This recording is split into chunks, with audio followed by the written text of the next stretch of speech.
You're watching VNA News Bulletin. I'm Vi Hằng from Hanoi with the major stories. Belgian Senate President Christine Defrane pays official visit to Vietnam. Vietnamese enterprises learn from UK's experience in branding. Đồng Tháp appeals to visitors with environmentally friendly tourism.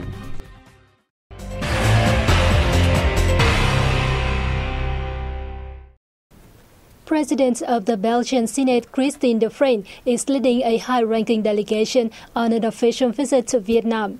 The visit is made at the invitation of National Assembly Chairman Nguyễn Sinh Hùng. At their talks in Hanoi on November 3rd, Chairman Hùng and President Christine Defrane agreed that Vietnamese and Belgian legislative bodies will maintain the exchange of delegations and experience sharing in various activities. They voiced their wish that the two sides will further their coordination at multilateral forums. Chairman Hùng cited Belgium's total investment of nearly $500 million in Vietnam, expressing his hope that the two sides will continue to effectively implement INC projects and strengthen their cooperation in prioritized spheres such as logistics, high-tech, green growth, and vocational training. Christine Defrane praised the two countries' partnership in training and healthcare, saying Vietnam and Belgium still boast substantial potential for cooperation. She affirmed the Belgian Federal Parliament's support for the relationship between Vietnam and the EU, citing Belgium's ratification of the Partnership and Cooperation Agreement between Vietnam and the EU.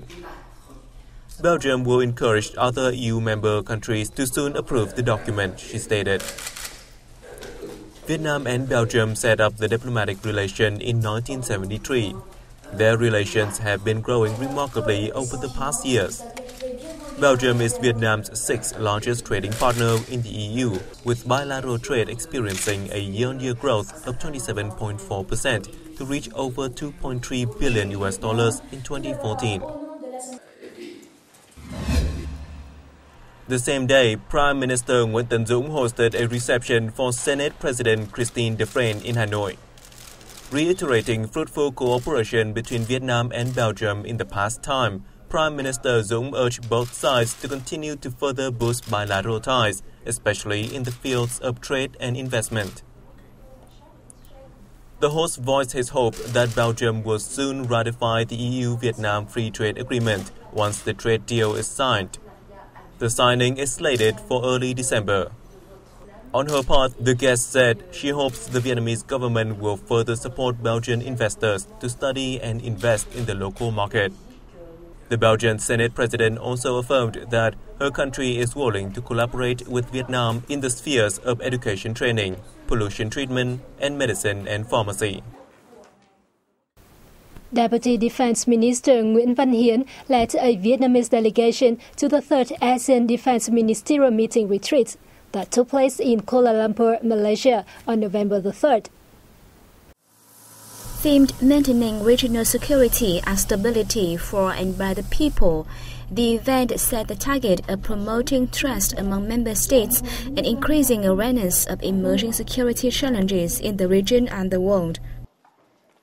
The Southeast Asian defense ministers witnessed the signing ceremony with the vendor for the Direct Communication Link Initiative, a hotline to enable them to communicate securely and swiftly in a crisis situation. They expressed their concern over the threat of terrorism, cybercrimes, and maritime security. They discussed international defense and security and issues emerging in the region. The Vietnamese delegation reaffirmed in regard to the East Sea issue, it is necessary to abide by international law and seriously observe regional commitments such as the ASEAN Declaration on the Conduct of Parties in the East Sea. Vietnam also proposed a review of the 10-year cooperation among ASEAN members and put forth a new roadmap for the following years. On the sidelines of the retreat, Deputy Defense Minister Nguyễn Văn Hiến met with New Zealand Defense Minister Gary Browley. Corruption is like cancer cells that can damage and weaken every society. A senior Vietnamese inspector made the remark at the 6th Conference of Parties to the UN Convention Against Corruption that opens in St. Petersburg, Russia, on November the 2nd. Deputy Inspector General Lê Thị Thủy, head of the Vietnamese delegation, said corruption has become increasingly sophisticated and has appeared in many corners of socio-economic life. She said, fully aware of the great damaging effect of corruption, Vietnam has always taken the fight against corruption seriously. The country considers the implementation of the UN Convention Against Corruption as an important task and a top priority with the participation of people from all walks of life. The UN Convention Against Corruption was passed by the UN General Assembly in 2003 and took effect in 2005.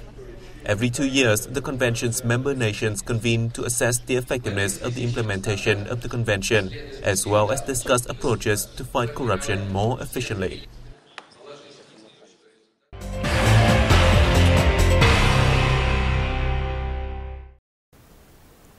A workshop was held in November 3rd in Hanoi, where Vietnamese enterprises can learn from UK's experience in branding. The event is part of activities to support Vietnamese businesses in developing trademarks and boosting import-export activities in the European markets, including the UK. Presentations at the event focused on branding and its power, highlighting that branding may be helpful to local businesses who are struggling to revive and thrive as the country has been widely and broadly integrating into the world economy. The main differences are things like really getting to know the consumer and trying to emotionally connect with your consumer. I think branding in Vietnam to date has traditionally been more functional. So it's been about telling people about the functional benefits of a product. But I think the development of branding is towards a more emotional connection. So how do you really make your consumers feel warm towards your brand or feel that connection with your brand with their heart, not just their head? They said that businesses in complete awareness of the power of branding in conjunction with their tight budget and the availability of copyright violations are among barriers hindering the development of branding. Businesses, particularly small and medium-sized ones, may face challenges in branding. Their biggest challenge is financial capacity, as they have to pour money into designing logos, advertising, and improving the quality of their products. The workshop was told that in reality, most of local firms have been focusing on production and consumption in a passive way, overlooking studies of consumption tastes and markets.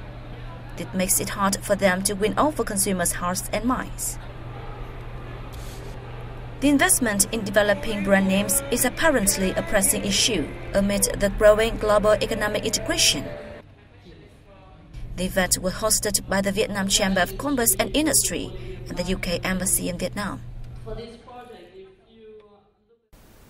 The central city of Da Nang will invest $47.6 million for the second phase upgrade of its Tien Sa port in the second quarter next year.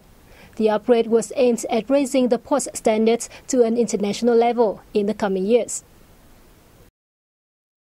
As scheduled, Tien Sa port will be built as a valley of logistics, warehouse, transport, and digital customer clearance services, besides having representative offices of shipping companies and banks. 2 piers measuring 310 meters and 210 meters in length will be constructed to dock container ships. Tien Sa is part of Da Nang Port, which handled a record 6 million tons of cargo and hosted nearly 120,000 tourists disembarking from cruises last year. The company also sold more than 8.3 million shares, worth 12.57% of the charter capital, in its initial public offering in Hanoi last June.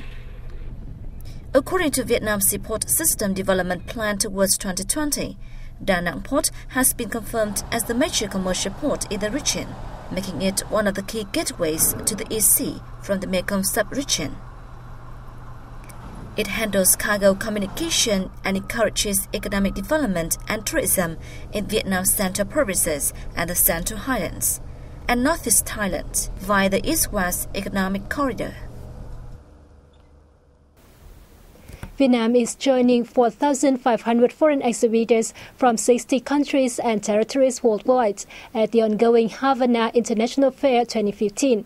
Let's take a look. Addressing the opening ceremony on November the 2nd, Cuban Minister of Foreign Trade and Investment Rodrigo Mujica said this year's event, the 33rd of its kind, has seen the largest number of participations in the past 15 years.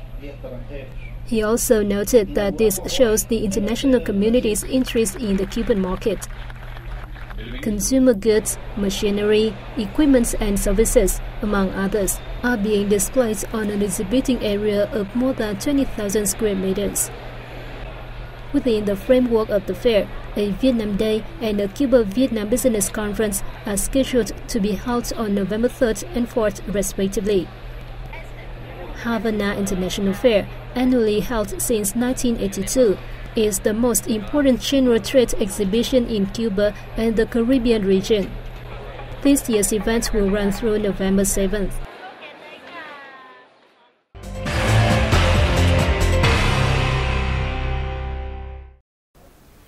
The Vietnam E-commerce and Information Technology Agency has set a target to get 30% of Vietnamese people shopping online by 2020. It also aims to bring annual e-commerce sales to an average of $350 per person. In order to boost online consumers and businesses' confidence, the agency is improving legal frameworks for e-payments and logistics services, as well as developing corresponding application solutions. The current legal frameworks and infrastructure do not meet rising demand for e-commerce growth. The revenue from the field is estimated to reach $4 billion in 2015. Currently, the Ministry of Industry and Trade is collecting suggestions for a draft plan for e-commerce development by 2020. It aims to get approximately 60% of businesses onto the Internet, regularly updating information to introduce and sell products, with 80% of businesses taking orders online. Additionally, all supermarkets and commercial centers will install point-of-sale devices, allowing consumers using cards instead of cash. The draft plan also encourages enterprises and individuals to start e-commerce businesses and form online transaction centers. Development of environmentally friendly tourism products has proved to be the right way for the Mekong Delta province of Đồng Tháp that has seen a surge of international visitors since the beginning of this year.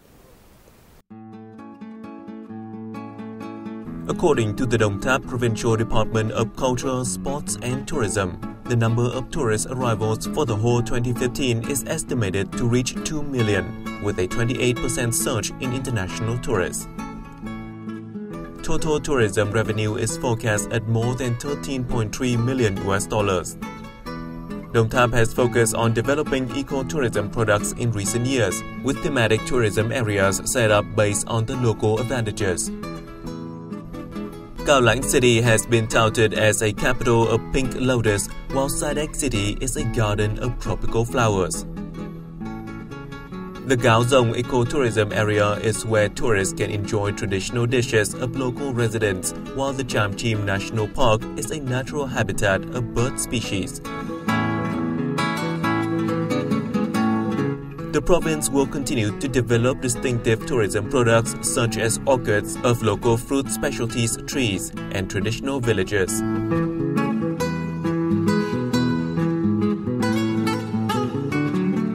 A new tourism area dedicated to lotus, the ubiquitous plant of Đồng Tháp, has been zoned off in Tháp Mười district. And that has wrapped up our daily bulletin. Thank you for tuning in and goodbye from Hanoi.